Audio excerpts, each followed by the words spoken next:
अपने ही चंचल मन को एकाग्र, स्थिर और शांत करने की दृष्टि से साधना करते करते आज 726 दिन हो गए। तारीख 2 नवंबर सन 2023। दिन बृहस्पतिवार, प्रातःकाल का समय।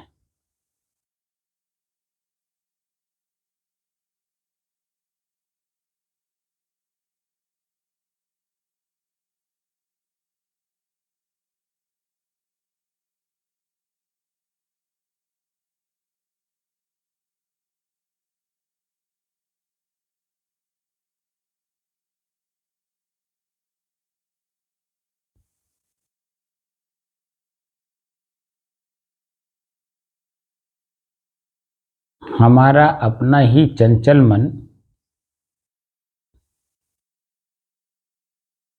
एकाग्र हुआ, स्थिर हुआ एवं स्वयं अपने आप में शांति का अनुभव कर रहा है। यह कैसे पता चले?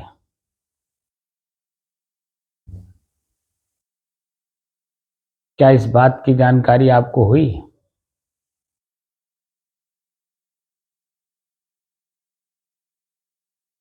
शांति होता शांति।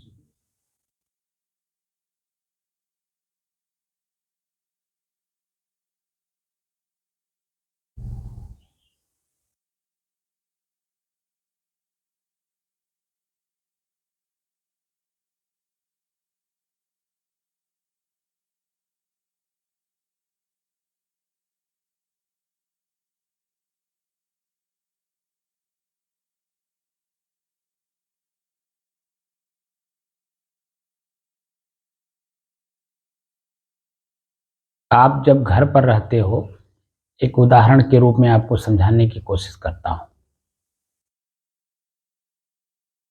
जब आप घर पर रहते हो,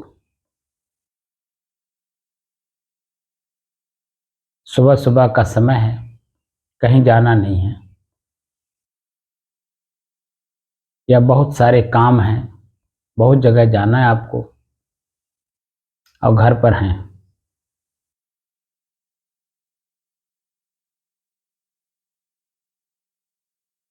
सुबह उठते हैं, शौचालय, स्नान, ब्रश, मंजन, नाश्ता, जलपान जो भी है करने के बाद एक समय में आपको 10 काम करना है।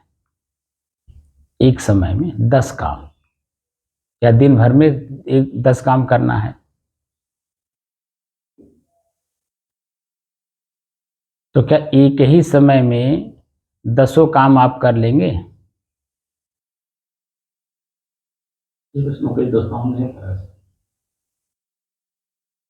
तो वहां क्या करते हैं आप?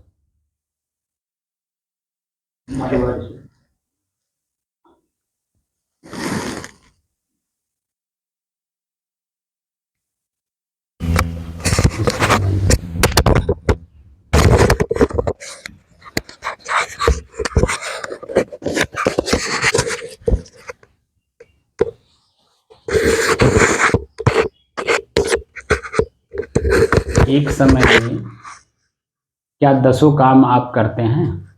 नहीं साहब, बारी बारी से करते हैं। बारी बारी से करते हैं ना? जी। तो आपके अपनी देहाती भाषा में आपने कहा बारी बारी। जी। और उसी को कबीर साहब कहते हैं कि एक एक निर्वारिये जो निर्वारी जाए। एक एक काम को जब उसके नियमानुसार करेंगे, देखकर, जानकर, समझकर और समय देकर, स्थिर होकर, शांत मन से उसी के नियमानुसार सिस्टम में जब आप करते हैं तभी तो उसमें सफलता मिलती है। जी। और एक ही काम को करते करते शाम हो जाता है कि नहीं? हो जाता है। तो जब शाम हो जाता है, 1 से 2 काम है, काम 10, और 1 से 2 ही काम में सुबह से शाम हो जाता है। एक निपटाए नहीं, दूसरा सामने आया नहीं। और जो पहले वाला काम आप कर रहे हैं, अगर चंचल मन से करेंगे तो क्या उसमें जो आप चाहते हैं, स्थिरता, शांति, सुख, आनंद, प्रशंसा, नहीं काम होगा। की प्रगति, काम में उत्थान, क्या ये सब होगा? नहीं हो पाएगा।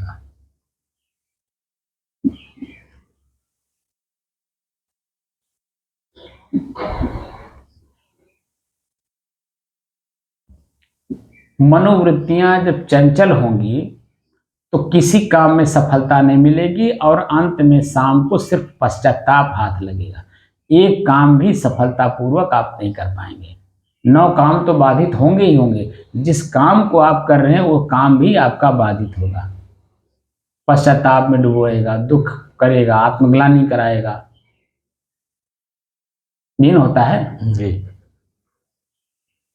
अगर ये सब काम स्थिर मन से, शांत मन से, एकाग्र मन से, उसके नियमानुसार अगर आप कर रहे हो तो उसमें अपने आप प्रगति दिखाई देती है। और कहीं कोई व्यवधान अगर आ रहा है, दिक्कत आ रही है, परेशानी आ रही है, कोई रुकावट आ रही है, तो उस रुकावट को सॉल्व करके, यानी समस्या का समाधान करके, फिर उस कार्य को आगे आप बढ़ा ले जाते हैं। जैसे एक उदाहरण देता हूं, वर्तमान समय में खेत में कटिया और जुताई दोनों चल रहा होगा। चल रहा है कि नहीं चल रहा? जी चल रहा है। कटिया, जुताई, बुआई सब चल रहा है। सब सिंचाई काम। कटिया, जुताई, कटिया, दवाई और जुताई, सिंचाई, बुआई। सिंचाई, बुआई। सिंचाई के बाद बुआई। नहीं, जुताई, जुताई के बाद ही ना, जोतने के बाद ही तो बिया डालेंगे। जी। तो बुआई, ये कितने काम हो गए? 4-5 काम हो गए। जी। तो जब घर से आप निकलते हैं तो क्या एक ही दिन में कुल काम कर लेते हैं? जैसा जैसा देखा जाता है, मतलब आवश्यकता देखा जाता वही तो कह रहा हूँ, आवश्यकता अभी है कटिया की। है। जी। कट करके जब आपका फसल खेत में पड़ा रहेगा 2-4 दिन, सूख जाएगा, तब तो उसको आप अलग करेंगे खेत से। जी। तो एक ही दिन में वो कट कर और दाँ कर आपके घर में कैसे आ जाएगा? और एक ही दिन में फिर आपकी वो क्या कहते हैं, सिंचाई, यानी समय देना पड़ेगा। समय देना पड़ेगा ना, उसके नियमानुसार करेंगे तभी तो होगा। हाँ, नियमानुसार समय देना पड़ेगा। तो उस काम, इतने 4-5 काम में 10 से 15 दिन लगते हैं कि नहीं लगते हैं? जी लग जाते हैं। बोलिए। जी लगते हैं। तो जब आपके अपनी ही बाहरी जो कार्य है, जो आंतरिक कार्य नहीं है, बाहरी कार्य है, वह बाहरी काम में जब समय लगता है, नियम से चलना होता है, देख कर, जान कर, समझ कर, और उसी के दौरान आपको भोजन भी करना है, लेटरिन भी जाना है, स्नान भी करना है, ब्रश भी करना है, मंजन भी करना है, परिवार वालों से बात भी करना है, नात बात हित मित्र भी देखना है, भोजन भी करना है, नींद भी लेना है, सारे काम करते हुए भी उस काम को करना है। तो सब काम एक ही साथ हमने गिना तो दिया 1 मिनट में, लेकिन क्या संभव है 1 ही मिनट में सब काम कर लेना? नहीं संभव। इसी को कहते हैं थ्योरी। ज्ञान का मतलब थ्योरी। अंग्रेजी में थ्योरी कहते हैं, हिंदी में ज्ञान कहते हैं। और उसी को जब प्रैक्टिकल करते हैं, अंग्रेजी में प्रैक्टिकल कहते हैं, हिंदी में प्रज्ञा कहते हैं, प्रयोग करना। तो किस समय में मैं क्या प्रयोग कर रहा हूं, इसके बाद का जो समय होगा, जैसे मैं वर्तमान में ब्रश कर रहा हूं, तो स्नान तो इसके बाद ही होगा ना। जी। ब्रश करने से पहले 2 काम आप कर चुके हो, जी। शौच और बाथरूम। जी आप उठे, उठने के बाद आप शौचालय जाएंगे, शौचालय में दोनों काम हो जाता है। जी फिर आप बाहर निकलेंगे, हाथ धोएंगे, जी ब्रश करेंगे, जी ब्रश करने के बाद स्नान करेंगे, जी फिर जो भी आपके घर में परिवार में बच्चों ने बनाया होगा उसे ग्रहण करेंगे, जिसे जलपान, नाश्ता या भोजन कहेंगे। उसके बाद तब फिर दूसरे काम में जाएंगे ना। जी अगर आप हर काम को ठंडे मन से, शांत मन से, एकाग्र मन से, स्थिर मन से अगर आप नहीं काम करेंगे तो आप देखिए कि भोजन करते ही दांत में जीभ पड़ जाता है, पड़ जाता है। जल्दी जल्दी चंचल मन से आप भोजन चबा रहे हैं दांत से, पता चला कि आपकी जीभ दांत के नीचे पड़ गई। अब जो दूसरा काम हम इस काम के बाद करने वाले थे, उस काम में ये बाधा आ गई कि नहीं आ गई? जी आ गई।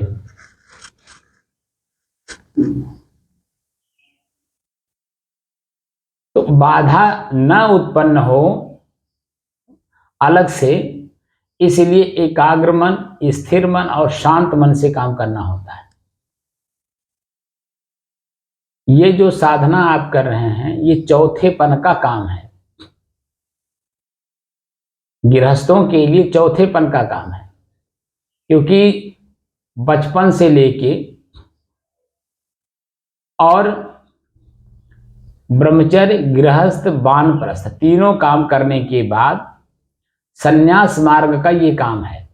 जो साधना आप कर रहे हैं, मैं जो करा रहा हूं, ये संन्यास मार्ग का है। ना ये ब्रह्मचर्य का है, ना ये गृहस्थ का है, ना वानप्रस्थ का है। ये जो साधना है ये सीधे सीधे संन्यास मार्ग का है। जी और संन्यास मार्ग में अगर आप हैं तो इसका फायदा आपको मिलेगा। अगर आप संन्यास मार्ग में नहीं हैं तो इसका फायदा क्या, उल्टा हो जाएगा। कोई भी सिद्धि प्राप्त करने के लिए मंत्र जाप करना होता है। अगर मंत्र का उच्चारण सही ढंग से हो रहा है तो वो मंत्र उस मंत्र जाप करने वाले को फायदा पहुंचाता है। लेकिन अगर उसी मंत्र को उच्चारण में कहीं कोई कमी आ जाती है तो बताया जाता है कि वह मंत्र उसी आदमी को नुकसान पहुंचा देता है जो उच्चारण कर रहा है। जिस सिद्धि को प्राप्त करना चाहता है वो उल्टा हो जाता है। ये काम है। तो जो काम आपको संन्यास मार्ग का करना है तो दो में से एक काम करिए, या तो संन्यास का पूर्ण रूप से समर्थन करिए, या तो जो आप पहले के थे, गृहस्थ में थे, वानप्रस्थ में थे या ब्रह्मचर्य में थे, किस में थे तो आप ही जानेंगे, हम तो जानते नहीं। हम तो सिद्ध शुद्ध ब्रह्मचर्य से ही सीधे संन्यास में आ गए। हमको गृहस्थ का, वानप्रस्थ का ज्ञान ही नहीं है, क्योंकि मैं उसमें गया ही नहीं। हाँ, देख देख करके थोड़ा बहुत देखने से और उनकी बातों को सुनने से थोड़ा बहुत कुछ ज्ञान होगा। हमको उसके बारे में पूर्ण अनुभव खाली वो भी देखने और जानने से होगा, क्योंकि प्रैक्टिकली में तो हूं नहीं, इसीलिए वो स्थिर रूप से हमारे जीवन में नहीं होगा। तो मैं तो शुद्ध शुद्ध शुद्ध ही शुद्ध संन्यास मार्ग का अनुसरण करता हूं। जिस जगह मैं रहता हूं उस जगह रहते हुए भी मैं नहीं रहता हूं। सबसे बोलूंगा, बातचीत करूंगा, जो जैसा है वैसा उसके साथ अनुभव करने की दृष्टि से चर्चा करना, बातचीत करना, व्यवहारिक पक्ष को लागू करना, सब करता हूं। लेकिन भीतर से मैं जानता हूं इसका अपना मेरा और इसका लेन देन चल रहा है। वो अपना चीज लेने आया है तो लेते हुए उसको खुशी खुशी उसका सामान दे देना चाहिए, क्योंकि वो उसका सामान मेरे पास धरोहर है। मैं तो इस बात को समझ रहा हूं, लेकिन लेने वाला इस बात को नहीं समझता है। तो अपनी छटंकी बुद्धि से हमको तौलने की कोशिश करता है। तो हमको क्या तौलोगे भाई? मैं तो शून्य अवस्था में रहता हूं। हम अपने आप को भारी नहीं करना चाहते, क्योंकि बाहर की चीज अंदर नहीं जाएगी और अंदर की चीज बाहर नहीं जाएगी।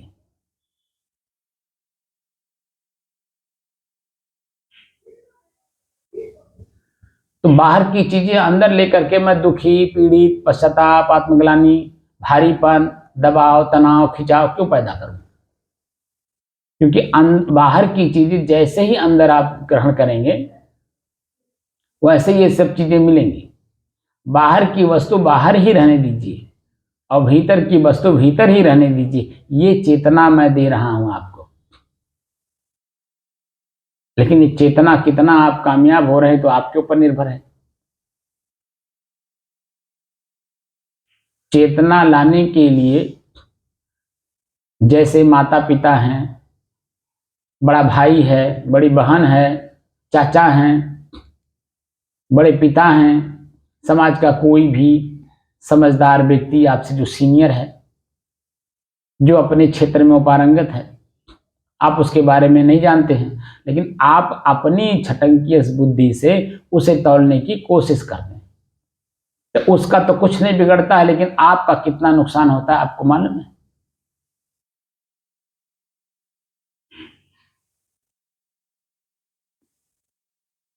कोई भी काम आप करना जानते नहीं और जो व्यक्ति बता रहा है उसको आप सुनना नहीं चाहते। जब सुनेंगे नहीं तो उस पर विचार नहीं करेंगे, मंथन नहीं करेंगे, चिंतन नहीं करेंगे। और जब चिंतन, मंथन, विचार नहीं होगा तो उसमें जो कमी है वो आपके जीवन से निकलेगा नहीं, वो कमी वैसे का वैसे ही रह जाएगा। तो नुकसान किसका हुआ? बताने वाले का तो कुछ नहीं जाता है, वो तो बेचारा अपना बता के चल दिया, क्योंकि उसके भी अपने पास काम है। वो तो आपको देखा कि आप गलत रास्ता चल रहे हैं, इसलिए झटके में दो शब्द बोल देता, भैया आपका ये रास्ता गलत है। अगर आप उससे पूछ लेंगे भैया हमारा सही रास्ता क्या है, अगर आप जानना चाहते हैं तो 2 मिनट खड़ा होकर बता देगा, भैया देखो ये दिशा आपके लक्ष्य की ओर जाता है, ये दिशा जो आप पकड़े हैं ये दिशा आपके लक्ष्य की ओर नहीं जाता है। मैंने आपको जाना है दिल्ली, तो ये पश्चिम वाला रास्ता पकड़ेंगे तभी दिल्ली जाएंगे।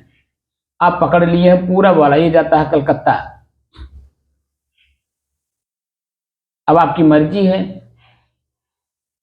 इधर उत्तर वाला पकड़ेंगे तो नेपाल जाएगा, इधर दक्षिण वाला पकड़ेंगे तो ये रायपुर जाएगा, छत्तीसगढ़, मध्य प्रदेश जाएगा।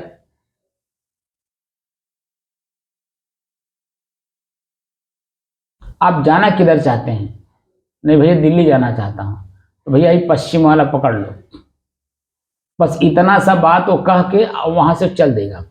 अब आपके ऊपर चिंतन है कि आप कंफर्म हैं या नहीं।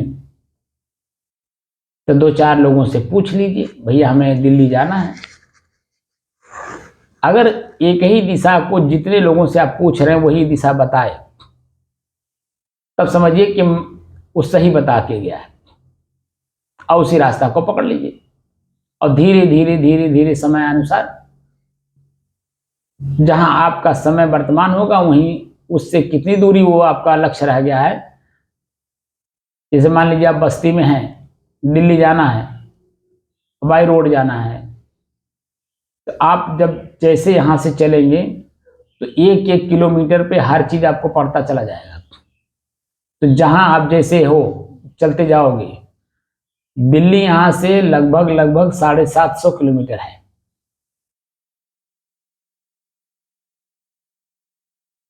By road. अब आप चल करके 1-1 किलोमीटर जहां पहुंचोगे वहीं का तो सीन देखोगे, वही तो अनुभव करोगे। जिस जगह पे जो चीजें खाने पीने वाली मिलेगी वही चीज तो आप खाएंगे पिएंगे, उसी का तो आनंद उठाते हुए जाएंगे। और वहां से आपके लक्ष्य की दूरी कितनी है वह समझते हुए आगे बढ़ते चले जाएंगे। और 750 किलोमीटर अगर आपकी रफ्तार तेज है चलने की तो 12 से 14 घंटे में आप पहुंच जाएंगे। क्योंकि हम लोग दिल्ली जाते हैं अपनी गाड़ी से तो हमें मालूम है, क्योंकि ट्रेन भी 12 घंटे में पहुंच जाती है।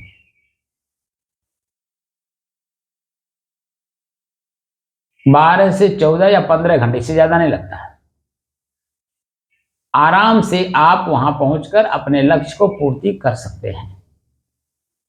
लेकिन आप दिशा जब गलत पकड़ लेंगे तो 12-14 घंटे में या 15 घंटे में कैसे पहुंच पाएंगे? क्योंकि जिस दिशा में जा रहे हैं, जब आपको होश होगा तो जहां से चले थे वहीं आने में आपको काफी समय लग जाएगा। फिर जहां से आप चले थे पूरब की दिशा, वहां आने में जब समय लगेगा तो वहां से पश्चिम जाने में कितना समय लगेगा?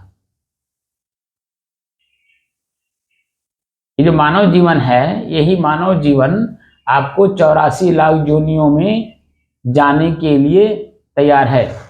4 राशि हैं। 84 का मतलब 4 राशि, अंडज, पिंडज, ऊष्मज और मनुष्य। जिस मानव शरीर में हो, इसी मानव शरीर में आने के लिए 3 चीजों को पार किया आपने, अंडज, पिंडज, ऊष्मज, तब मनुष्य शरीर मिला। और अगर इसे आपने खो दिया तो पुनः इसी मानव जीवन में आने में फिर इन 3 चीजों को क्रॉस करना होगा, अंडज, पिंडज, ऊष्मज, तब मानव शरीर में आएंगे। अब आप समझ लें कि इसी मानव शरीर में दोबारा आने में कितना समय लग जाएगा जहां आप वर्तमान में हो।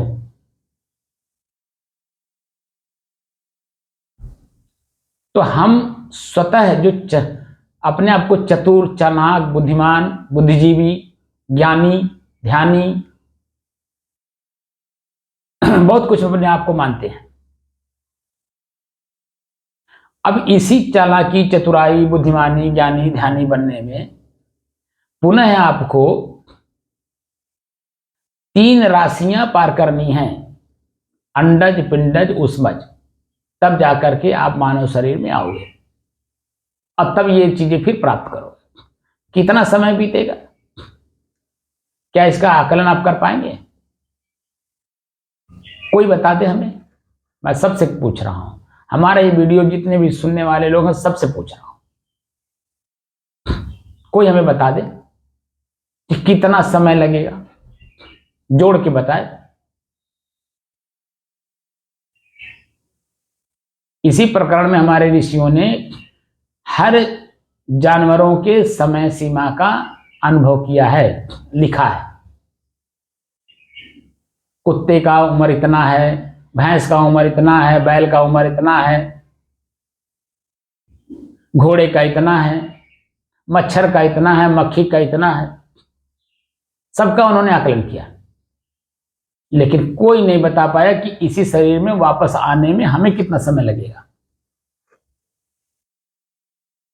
और मान लीजिए बुद्धि से आपने कर भी लिया, तो जो वर्तमान में समझदारी आपकी है, क्या अगले क्षण ये समझदारी रह जाती है इसी शरीर में? जब इसी शरीर में रहते रहते एक क्षण पहले जो हमारी समझदारी थी, एक क्षण बाद वही हमारी समझदारी बदल जाती है, तो क्या वो समझदारी हमारी वही रहेगी जो आज है? क्या संभव है? क्या हम मानव जीवन में अपने आप को मुक्त करने की भाव सोचेंगे, चिंतन करेंगे? आप अपने को लीजिए और अपने साथ साथ अपने ही परिवार के अन्य सदस्यों का लीजिए। जो चीजें आप खोज रहे हैं, क्या आपके परिवार का कोई सदस्य वही चीज खोज रहा है जो आप खोज रहे हैं?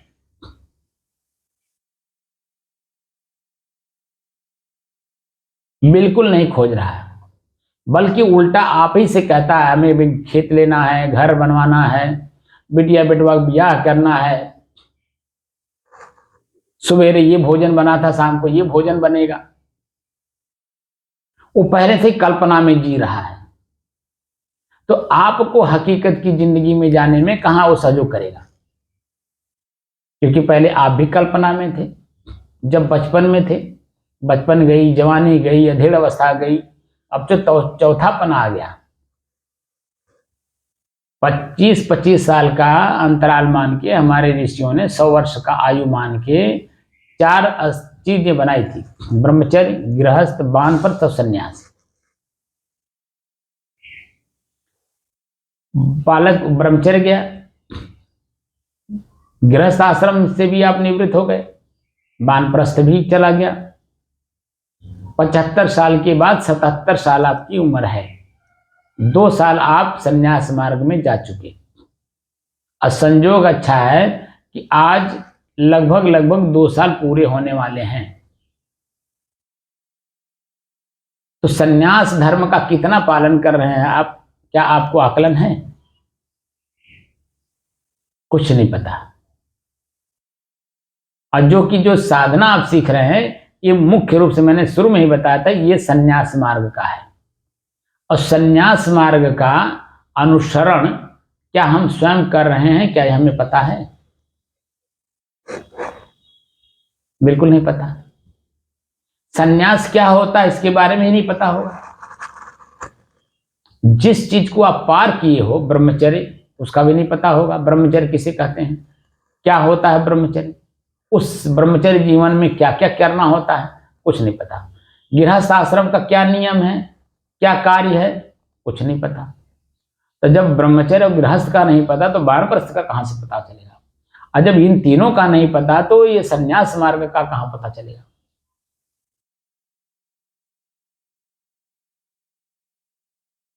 हर एक समय का अपना एक महत्व होता है, और समय का महत्व अगर आपने नहीं समझा और उसका सही सदुपयोग नहीं किया तो समय आपका दुरुपयोग करता है, आपको कैसे मालूम होगा?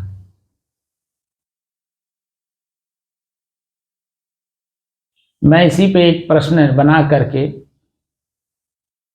कल लिखा था मैं, और लगभग कुछ लोगों को हमने भेजा भी उसे। प्रश्न बना करके हमने लिखा,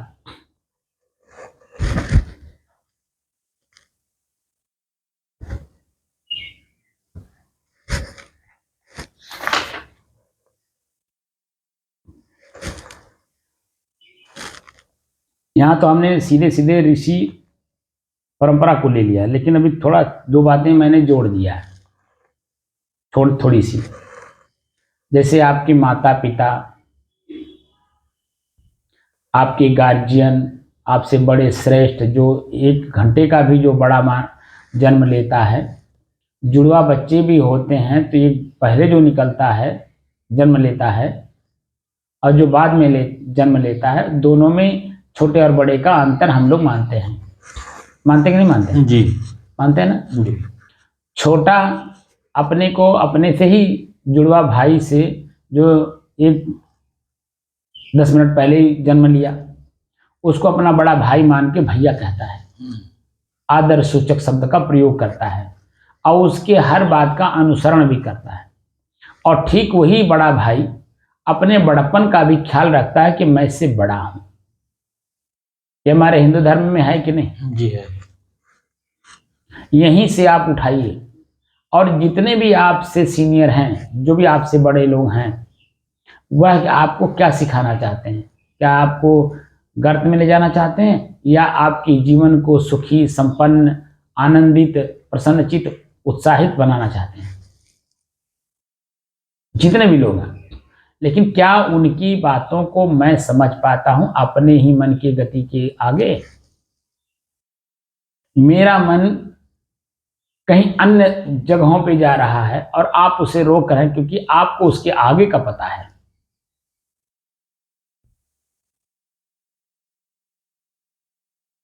और मन को नहीं पता कि इसके आगे भी कुछ है, वह खाली एक लक्ष्य बनाए तो बस उसे चलना है।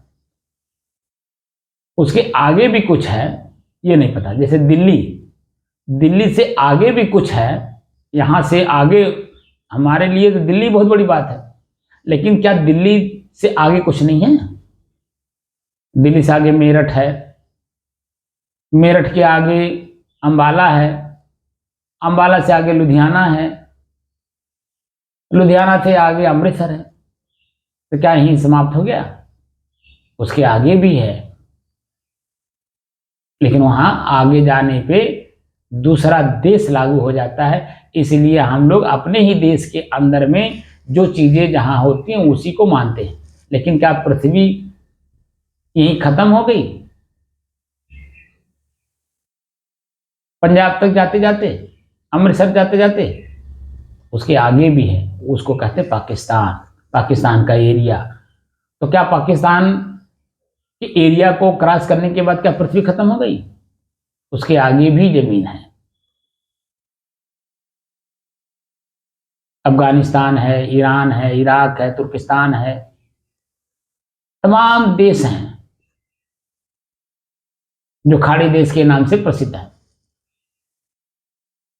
उसके आगे भी जाएंगे तो समुद्र है, समुद्र पार करेंगे तो उसके आगे भी जमीन है। ऐसा नहीं है, नहीं है। यानी पृथ्वी गोल है, आप चलते रहिए उसी में, कहीं खत्म होने वाली कोई चीज नहीं है। फिर लौट करके आप वहीं आओगे जहां आप हो।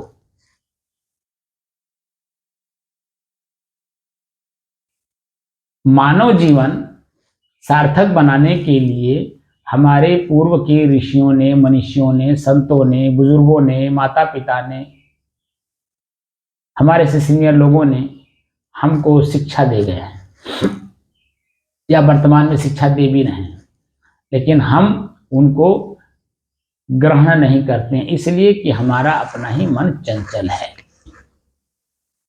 तो यहां हमने जो प्रश्न पूछा है, हमारे माता पिता, गुरुजन, बड़े बुजुर्ग, ऋषि, महर्षि, संत व पूर्वज और वर्तमान में वयोवृद्ध, ज्ञान वृद्ध हमें क्या सिखाते अर्थात ज्ञान देते हैं? तो उत्तर में हमने जो लिखा है, उन सभी लोगों ने जो लिखा बताया है, स्वयं को जानना, स्वयं को पढ़ना, स्वयं को देखना, स्वयं की आवाज को स्वयं ही सुनना, अपना सारा काम स्वयं ही करना सिखाते हैं। हमारे द्वारा किए गए किसी भी कार्य से कोई दूसरा व्यक्ति दुखी ना हो,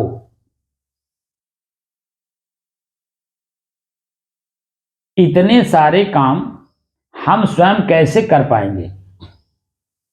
यह प्रश्न उठता है हमारे अपने ही मन में। अपने ही मन को कैसे समझाएं और इतने सारे काम हम स्वयं कैसे निपटाएं और अंत में हम स्वयं संतुष्ट, तृप्त, निष्काम, निश्चिंत एवं निर्द्वंद कैसे बने, कैसे हों? तो उत्तर में है कि एक एक निर्वारिये जो निर्वारी जाए, दोय मुख का बोलना घना तमाचा खाए।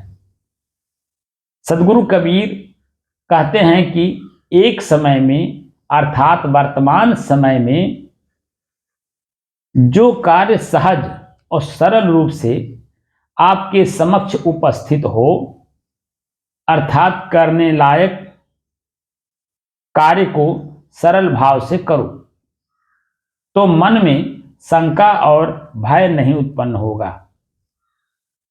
और सारे कार्य समय से संपन्न हो जाएंगे। इसमें क्या समझ में आपके आया? तो एक समय में एक काम निपटाया जाए तो दूसरा काम फिर शुरू किया जाए। जो मैंने उदाहरण दिया था, एक दिन में आपको 10 काम करना है जी। क्या 10 काम एक दिन में संभव है? नहीं संभव है। नहीं ना। तो जब संभव नहीं है तो उसको लिखिए, लिख करके रखिए कि हमें ये काम करना है। जैसे कटाई करानी है, दवाई करानी है, जुताई करानी है, पहले तो सिंचाई करानी है, फिर जुताई करानी है, फिर बुआई करानी है, फिर हंगाई करानी है। ये जो काम है, ये काम अकेले आपके बस का है भी तो नहीं जी। क्योंकि खेत की कटाई आप कब तक काटोगे? जी। एक आदमी क्या करेगा? एक आदमी 1 बीघा खेत कितने दिन में काट लेता है? कम से कम 2 दिन लगेगा, नहीं कम से कम 3 दिन तो लगे। कम से कम 3 दिन। मैं तो 2 ही दिन कह रहा था, 3 दिन तो लग जाएगा। तो 1 दिन में कटाई ही जब नहीं हमारी संभव है तो जुताई, बुआई या अन्य जो कार्य हैं वो कैसे संभव है। तो शांत मन से, स्थिर मन से, शरीर को बचाते हुए आप कार्य करते हैं कि नहीं करते हैं, और करना चाहिए कि नहीं करना चाहिए। करना चाहिए। और करते हुए भी हम अपनाते नहीं हैं, परेशान नहीं होते हैं, दुखी नहीं होते, पीड़ित नहीं होते हैं, तो हम क्या करते हैं, समय का इंतजार करते हैं और एक एक काम स्वयं भी करते हैं और दूसरों का सहयोग लेकर के उसे निपटाते भी हैं। यही होता है।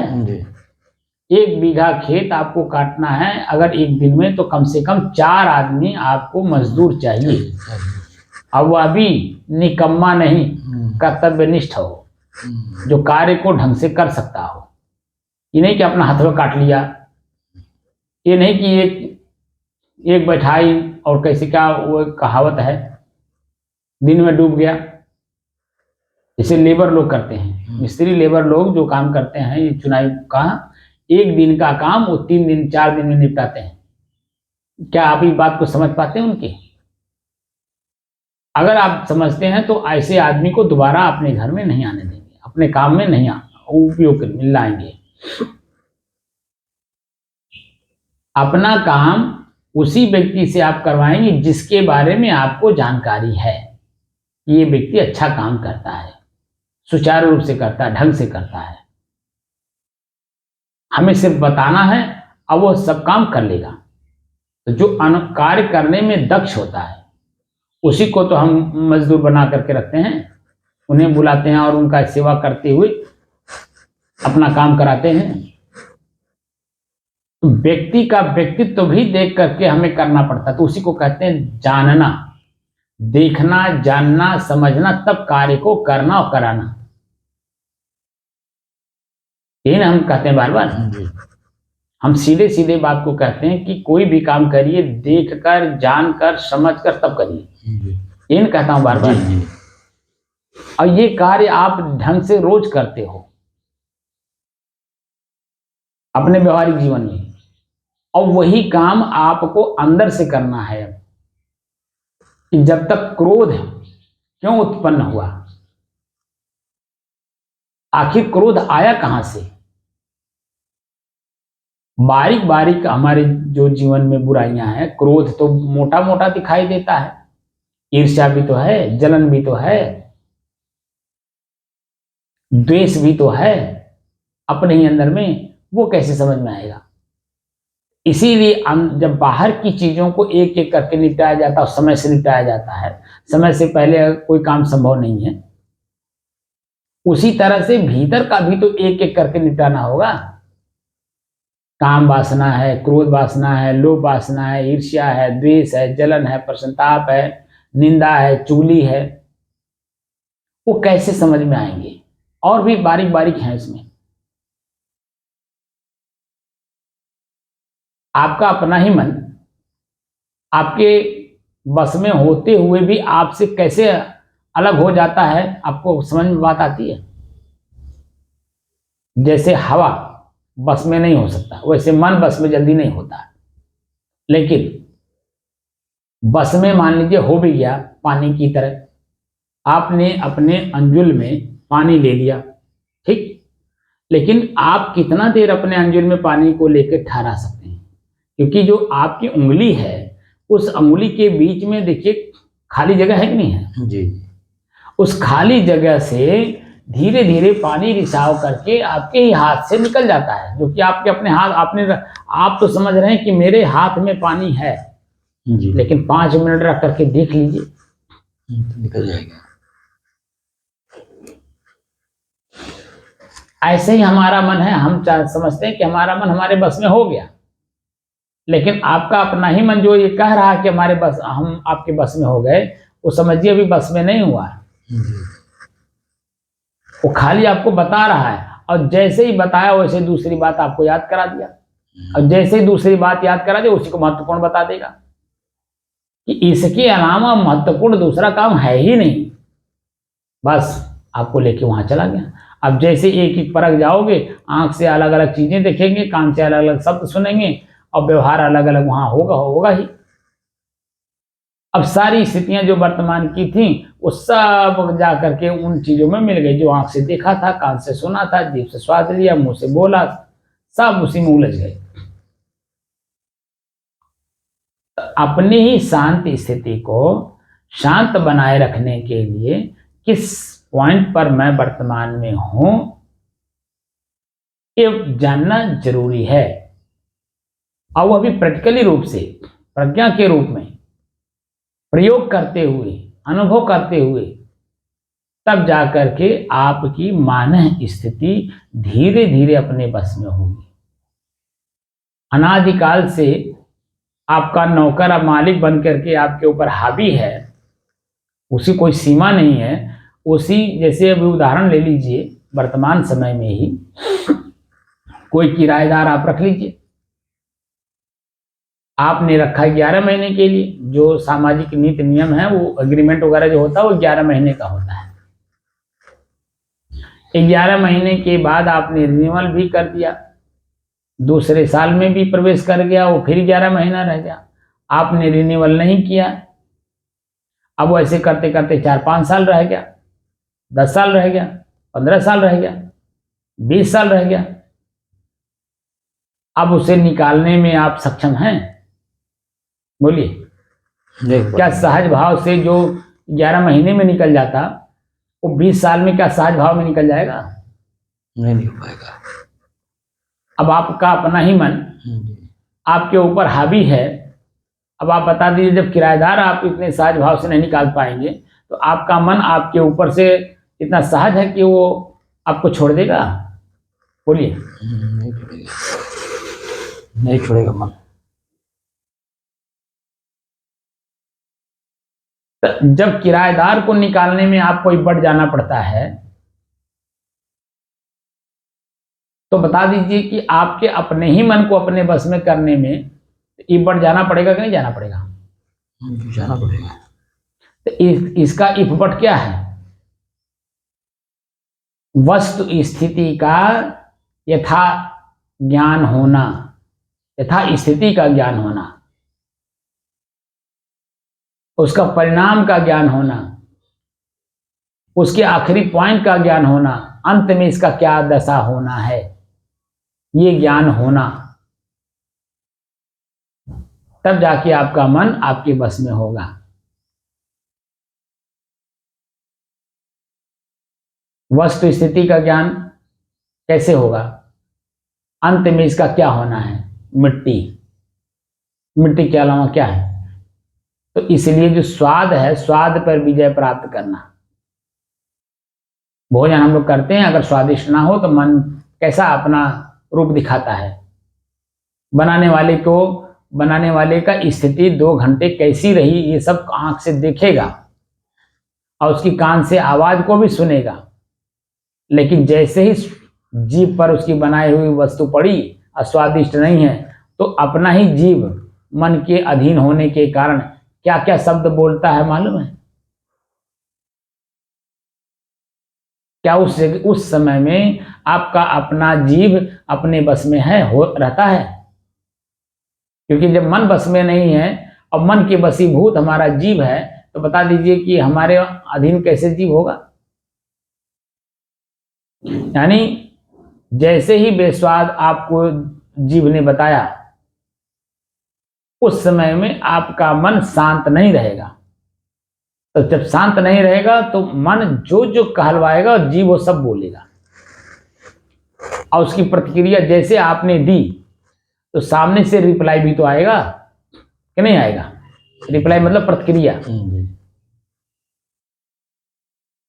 तो आप तो अपने स्वयं अपने कष्ट महसूस कर ही रहे हैं, और अपना कष्ट उस बनाने वाले के ऊपर भी आपने डाल दी। जो आप हैं, जिस दुख से पीड़ित हैं, उसी दुख से वो भी पीड़ित है।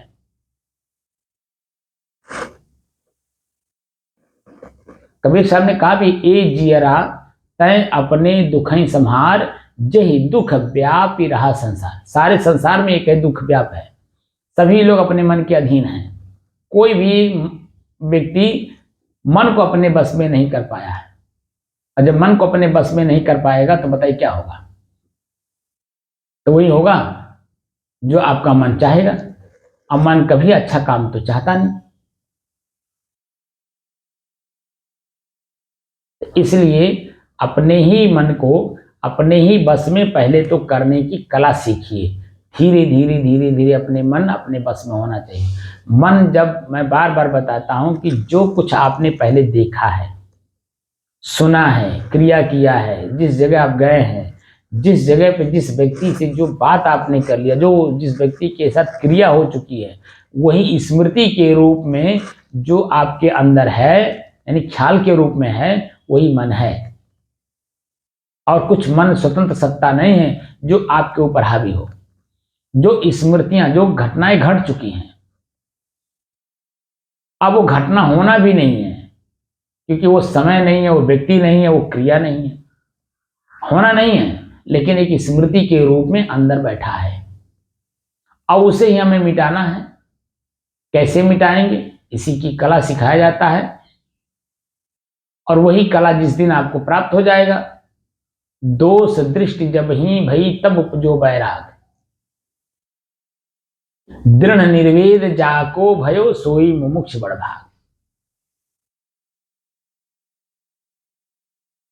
मन के अंदर में कोई भी चीजें अगर कल्पना के रूप में आ रही हो, उसको हकीकत में देखने का प्रयास करिए।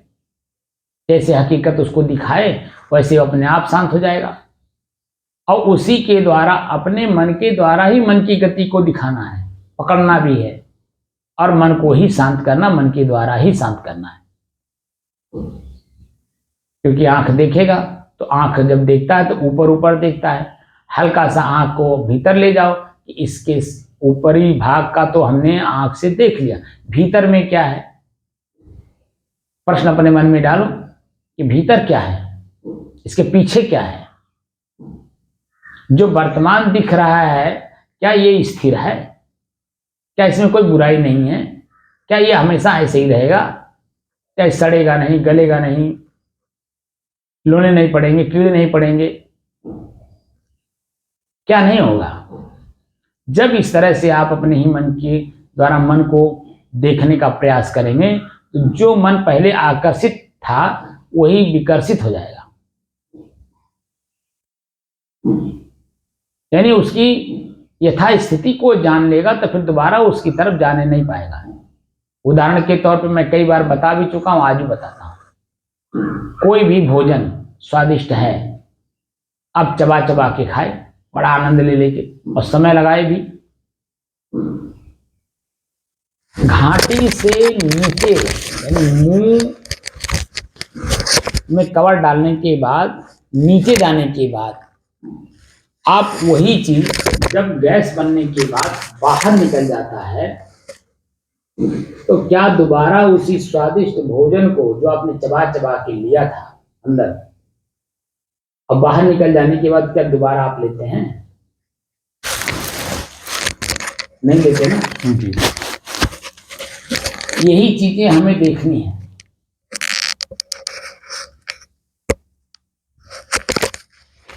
और जैसे ही आप मन के द्वारा मन को दिखाए कि देखो यही स्थिति होती है, उसके बाद वो स्वाद लेना ही बंद कर देगा। तो जो कुछ भी सामने रहेगा, स्वादिष्ट भोजन रहेगा तो भी ग्रहण करेगा, बेस्वाद रहेगा तो भी ग्रहण करेगा, कुछ बोलेगा ना, चुपचाप उसे ग्रहण कर लेगा। और ग्रहण करके जितनी जरूरत है उतना ले लेगा, उसके बाद अपने काम में, दूसरे काम में लग जाएगा। यानी जीव हमारे बस में हो जाएगा।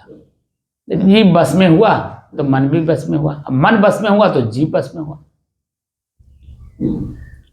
तो हम अपने ही जीव से ऐसे शब्दों का प्रयोग नहीं करेंगे जिससे कि सामने वाले को कष्ट हो, पीड़ा हो, और स्वयं उसके अपने आप में आत्मग्लानि भी हो।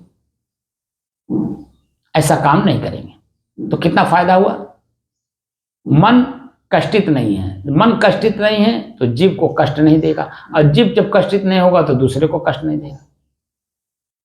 क्योंकि लौट करके रिप्लाई आप ही के ऊपर आना है। तो उस समय में आप अपने मन को शांत किए रहेंगे, कोई नहीं जान पाएगा, सिर्फ आप जानेंगे कि मैं अपने जीव को अपने बस में कर लिया, बस। क्योंकि सामने वाला भी तो भोजन करेगा, वही भोजन। जब उसको अपन लगेगा कि उसका भी अपना जीव वही बताएगा जो आपका जीव बताया है, तो जब वो अपने जीव पर रखेगा, दांत से चबाएगा, जो स्वाद बेस्वाद उसे मिलेगा, उससे उसके अंदर में एक भावना जगेगी कि आज कैसे कुछ बोले नहीं और चले गए, भोजन तो बड़ा कड़वा है, मिर्चा ज्यादा हो गया है, कैसे खा लिया आज, आज तो कुछ नहीं बोले। उसके अंदर में एक चेतना जागृत होती है। तो फिर दूसरे समय जब भोजन वो व्यक्ति बनाएगा, बच्चे बनाएंगे, परिवार के कोई सदस्य बनाएगा, तो दूसरे समय भोजन बनाते समय उस चीज का ख्याल रखेगा जो सुबह के भोजन में था, कि ये चीजें ज्यादा ना होने पाए, इसलिए कम डालेगा। नमक है, मिर्च है, मसाला है, तेल है, जो कुछ भी है, ज्यादा अगर पड़ गया है तो कम कर लेगा, कम है तो बराबर कर लेगा। तो भोजन स्वादिष्ट, मन प्रसन्नचित, और जब मन प्रसन्नचित तो सभी लोग प्रसन्नचित। तो आपके थोड़े से सहनशील बनने से उसके अंदर में कितनी बड़ी स्टेमिना आई कि उसकी चेतना जागृत हो गई, और चेतना जागृत होने से वही भोजन जो सभी लोग करते थे मुंह बिचका के, यानी बिना स्वादिष्ट भोजन लिए, और वही भोजन फिर स्वादिष्ट होकर के सभी लोग प्रसन्नचित होकर के ग्रहण करते हैं। तो मूल चीज है स्वयं को जानना, स्वयं को समझना, स्वयं को पढ़ना। और मैं जो साधना सिखा रहा हूं मन को एकाग्र, स्थिर और शांत करने के लिए, इसीलिए कि हमारी जो सूक्ष्म वृत्तियां हैं जो हमें रोकती हैं हर काम से, उसको सुनना। अब क्यों रोकती हैं हमारी वृत्तियां सूक्ष्म रूप से हमें? और प्रत्येक घट में होता है, ऐसा नहीं कि खाली मेरे ही घट में होता है या आपके घट में होता है। प्रत्येक घट, जितने भी मनुष्य हैं पूरे विश्व में, उनके अपने ही भीतर सूक्ष्म रूप से कोई एक आवाज आती है, और उसी आवाज को हमें पढ़ना है। तो कैसे पढ़ेंगे? जब ऊपर का मन, चंचल मन एकाग्र होगा, स्थिर होगा और शांत होगा, तब भीतर की आवाज को हम पढ़ पाएंगे। और जो भीतर की आवाज है उसे जब पढ़ेंगे और उसके पढ़े के अनुसार हम कार्य करेंगे, तो मेरे जीवन में कहीं कोई बुराई आने ही नहीं पाएगी, क्योंकि मेरी अपनी ही वृत्ति, शुद्ध वृत्ति, शुभ वृत्ति, अच्छी वृत्ति आपको बुरे कामों से रोकती है। अब वही जब आप उसको दबा करके कर लेते हैं, तो वही वृत्ति आपकी अपनी, दो वृत्तियां हैं, एक शुभ एक अशुभ। तो अशुभ वृत्तियां अपने आप में पश्चाताप करती हैं और शुभ वृत्तियों से क्षमा मांगती हैं कि अब ऐसा गलती नहीं होगा। जो कि ये दोनों वृत्तियां आपकी हैं, ना कि आप वृत्ति हो, ये भी जान लीजिए। शुभ और अशुभ दोनों वृत्तियां आपकी हैं, ना कि आप वृत्ति हो। तो आपका जो स्वभाव है, अपने स्वभाव में आप स्थिर और शांत रहेंगे। आप अपने तक जाने के लिए ही अध्यात्म मार्ग का अनुसरण किया है, यानी संन्यास मार्ग में आए हैं, यानी ज्ञान, ध्यान, आचरण ये सब सीख रहे हैं स्वयं को जानने के लिए, स्वयं मैं कौन हूं, और स्वयं मैं कौन सा कार्य कर रहा हूं, किस कार्य के परिणाम में मुझे दुख मिल रहा है और किस कार्य के परिणाम में हमें सुख मिल रहा है। सुख और दुख आपके कार्य के परिणाम हैं, बस वही कार्य के परिणाम आप रोक लीजिए, कार्य को रोक लीजिए, परिणाम अपने आप रुक जाएगा। स्वरूप स्थिति, आत्म स्थिति, कैवल्य निर्माण तक जाने के लिए दोनों वृत्तियों का त्याग करना अति आवश्यक है। इस स्थिति तक पहुंचने के लिए कोई कोई परिश्रम करता है, कोई कोई विरला, बाकी तो उसी वृत्तियों में उलझ जाते हैं।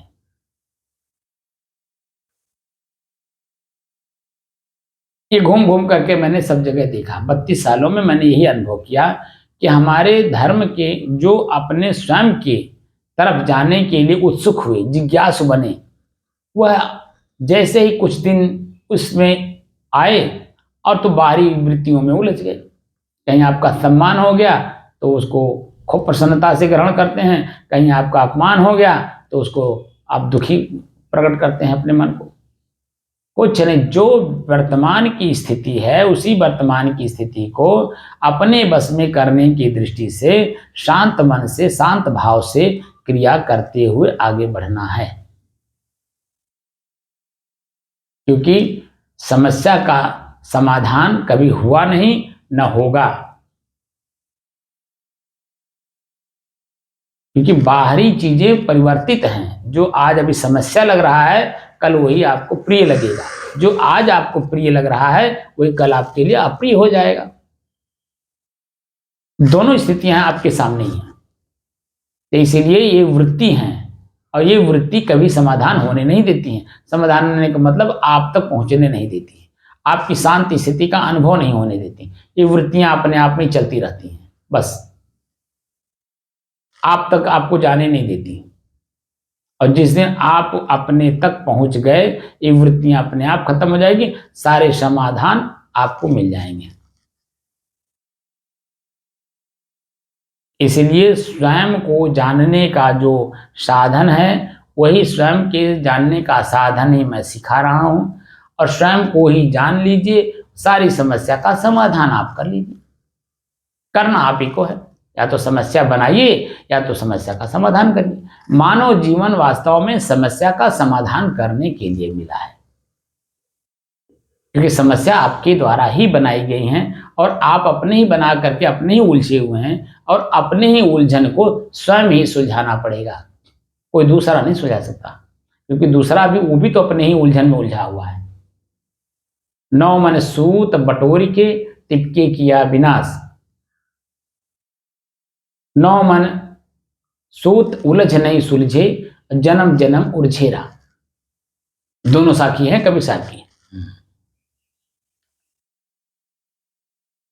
नौ मन दूध बटोरी के, जिस साधक हैं 9 मन दूध बटोर लिए, ठीक है, लेकिन जरा सा भी कहीं अगर कुछ गलती हुई, तिपके किया विनाश।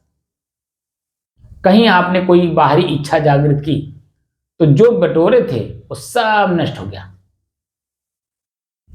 ये बात कह रहे हैं। दूसरी बात कह रहे हैं कि 9 मन सूत उलझ नहीं सुलझे। मन चित्त बुद्धि अहंकार 4 ही हो गए। शब्द स्पर्श रूप रस गंध, यही 9 हैं जो हम सबको उलझाए हुए हैं और इन्हीं के उलझनों में हम लोग उलझे हुए हैं।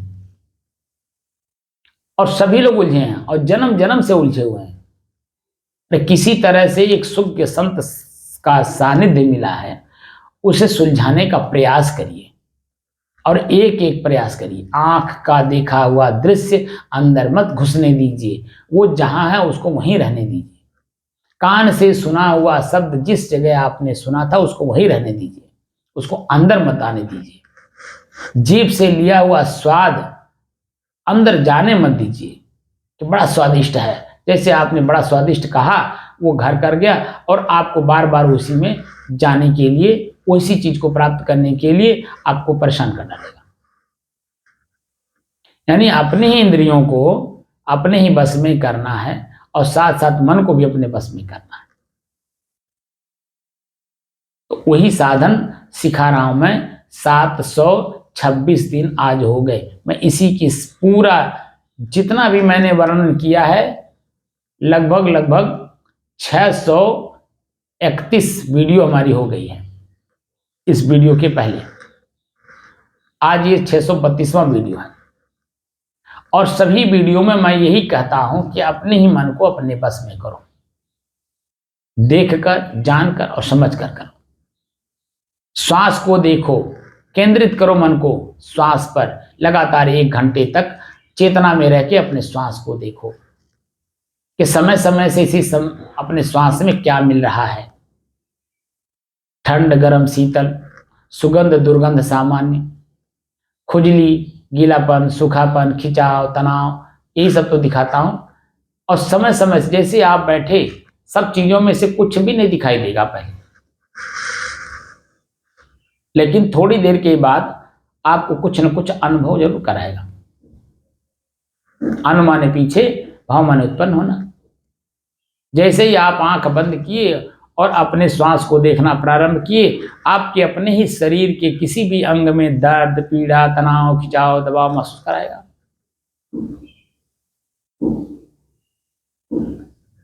कभी कभी सुगंध आपको अनुभव कराएगा, कभी दुर्गंध अनुभव कराएगा। ना आप सुगंध हो ना दुर्गंध हो, दोनों के भी मध्य जो आप है वो है शांत। तो दोनों मेहमान हैं। सुगंध आया कितनी देर ठहरा, दुर्गंध आया कितनी देर ठहरेगा। जब सुगंध नहीं ठहरा तो दुर्गंध कितनी देर ठहरेगा। लेकिन जो मैं हूं वो तो स्थिर हूं, ना सुगंध हूं ना मैं दुर्गंध हूं, ना मैं सुगंध आया हूं ना मैं दुर्गंध गया हूं, कुछ नहीं हूं। एकदम शांत स्थिति हमारी है। और बार बार मैं एग्जाम्पल भी आप लोगों को देता हूं उदाहरण के रूप में, कि आपकी नींद की जो स्थिति है वो अज्ञान दशा है, उसी को ज्ञान दशा में यानी जानकारी में रख करके आपको वो स्थिति प्राप्त करनी है, नींद अवस्था। और वही चीजें जिस दिन आप प्राप्त कर लिए, समझो आप अपने आप को प्राप्त कर लिए। क्योंकि उस समय में हमारे अपने शरीर का कोई ज्ञान नहीं रहता है। आपके शरीर में कितनी पीड़ा हो रही है, नींद में क्या पता चलता है? बोलिए। कुछ नहीं। किसी को कैंसर हुआ है, कोमा में गया हुआ है या कुछ भी है, क्या उस अवस्था में कुछ पता चलता है उसको कि मेरे शरीर की क्या गति हो रही है? नींद अवस्था में छोटी से छोटी घटना या बड़ी से बड़ी घटना कुछ भी अनुभव नहीं होता है, वहां एकदम बिल्कुल शांत वातावरण रहता है। और वही जागृत अवस्था में हमें देखकर, जानकर और समझ करके करना है। इसीलिए शुरुआत कराया जाता है नाक से, लेकिन पूरे शरीर में धीरे धीरे उसी का अनुभव कराया जाता है कि ये जो नाक के निचले हिस्से और मोछ के ऊपरी हिस्से पर जो कुछ भी अनुभव होता है, यही स्थितियां हमारे पूरे शरीर में भी होती हैं। लेकिन हम पूरे शरीर को क्यों देखें पहले?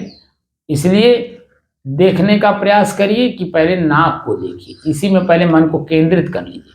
फिर क्योंकि जब मस्तिष्क के तलवे से देखेंगे और दाहिने बाएं नीचे ऊपर जब देखेंगे तो कहीं न कहीं आपको वही चीजें दिखाई देगा जो मोछ के एरिया में और नाक के बाहरी हिस्से में दिखाई देता है। पूरा वही दर्द, तनाव, खिंचाव, गर्मी, पसीना, सुगंध, दुर्गंध आपके अपने शरीर में से दिखाई देगा। और धीरे धीरे धीरे धीरे मन आपके अपने, क्योंकि शरीर तुरंत छोड़ नहीं देंगे, तो शरीर में आगे भी तो रहना है, वर्तमान में अनुभव भी होगा और इसी में रहना भी होगा कि मेरे शरीर से दुर्गंध निकलता है। लेकिन फिर समय 24 घंटा बीतता नहीं है, फिर हम स्नान करते हैं साबुन तेल लगाकर, क्योंकि इसमें से जो अंदर है वो बाहर जब निकलता है तो दुर्गंध देता है। तो हम 24 घंटे में एक बार इसको नहला करके अपने शरीर को और इसको सुगंधदार बनाते हैं।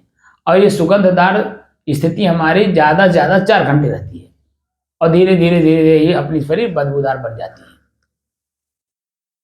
और हम खुद अपने नाक से सूंघते हैं, खुद हम अनुभव भी करते हैं हमारे शरीर में क्या गति हो रही है। तो स्वयं को ही जानना है स्वयं के द्वारा। अब यही कला आप लोग सीख लीजिए, स्वयं से स्वयं को ही मुक्त कर लीजिए। स्वयं को ही स्वयं में मुक्त करना है। किसको? मन को। और स्वयं में स्वयं को स्थिर भी करना है, तो वो है चेतना स्तर, अपनी स्वयं की स्थिति। स्वयं मैं कौन हूं वो आपका ज्ञान हो जाएगा। तब मन, चित्त, बुद्धि, अहंकार, इन चारों को समझ लीजिए। शब्द, स्पर्श, रूप, रस, गंध, बाह्य विषय हैं। इन्हीं 9 के बीच में जो मैं उलझा हूं, इसे ही सुलझाना है, लेकिन एक एक करके। जो मैंने खेत का उदाहरण दिया, उसी तरह से अपने इसी 9 चीजों से हमें अपने आप को सुलझाना है, लेकिन एक एक करके। अगर एक समय में आपने 1 से 2 कार्य किया तो उलझन बढ़ जाएगा, कम नहीं होगा। इसलिए एक एक शांत भाव से, एकाग्र मन से, स्थिर मन से और किसी विशेषज्ञ के सानिध्य में तब जाकर के आप स्वयं के निज तत्व तक आप जा सकते हैं। जो अंतिम है वह है स्वयं निज तत्व, स्वयं मैं कौन हूं का परिचय प्राप्त हो जाएगा। सारे विषयों से आप मुक्त हो जाएंगे, आपकी अपनी स्थिति स्वतः बन जाएगी। और यह होता है स्वतः आपके इसी शरीर में, चेतना में रहते रहते,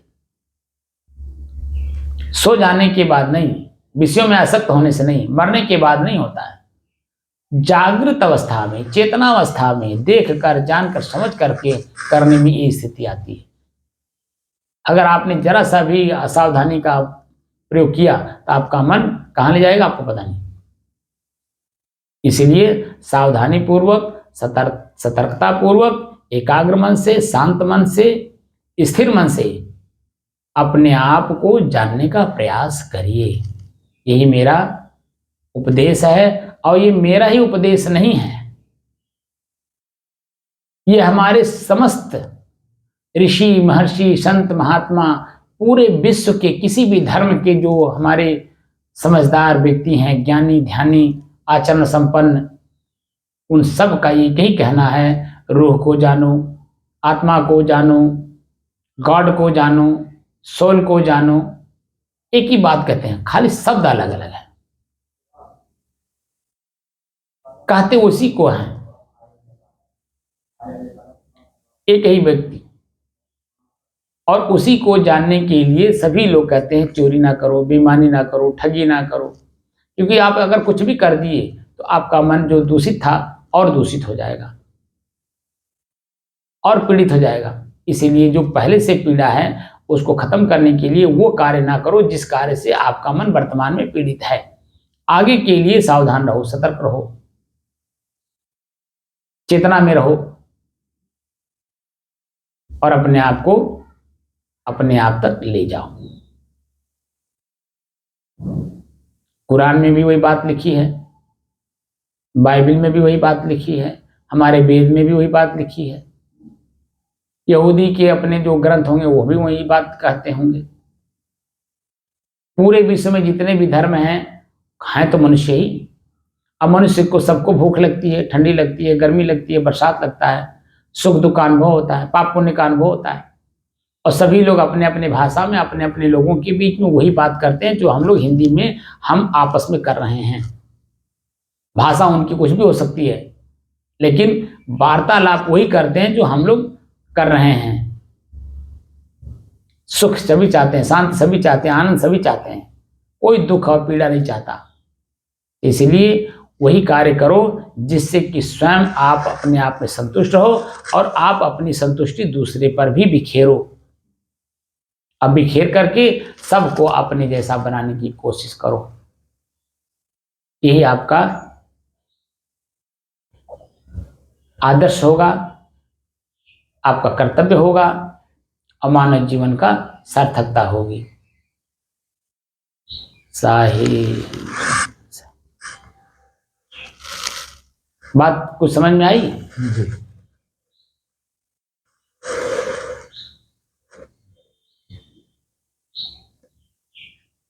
बंद कर दिए। मैं क्या कहा, कुछ समझ में बात आई आपको? जी। क्या समझ में आई? एक एक निर्वाह है, जो निर्वाह आ जाए। हाँ, लेकिन अब एक एक तो 3 चीज तो निर्वाह के चुका है, चौथा पन लग गया है।